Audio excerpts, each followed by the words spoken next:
very much, Presiding Officer. To ask the First Minister when the Cabinet will next meet. First Minister. Tuesday.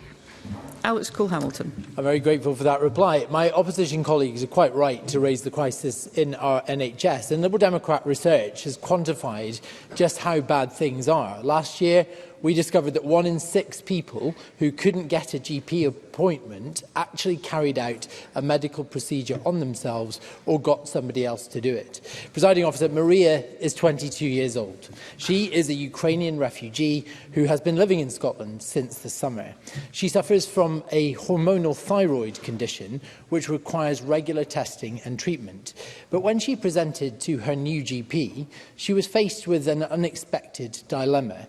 The wait was so long that it actually made more sense for her to risk travelling back to a war zone to see her doctor in Kiev. And so she did.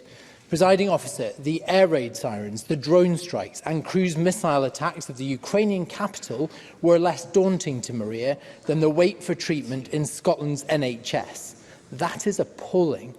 These are the risks that people are taking for the sake of their own health, and all for the want of basic access to primary care. So can I ask the First Minister, is she embarrassed by this? First Minister. I don't know the circumstances beyond what Alex Cole-Hamilton has narrated of that case, and it would be wrong for me to comment on an individual case. What I do know is that we, again, continue to support general practice. There are more GPs per head of population in Scotland than anywhere else in the UK, 83 GPs per 100,000 population here, compared to 63 in England, 63 in Wales, 75 in Northern Ireland. We, of course, have a target that we are right now working towards delivery of increased numbers of GPs. We've recruited, I think, more than 3,000 members of the wider multidisciplinary teams in general practice and primary care.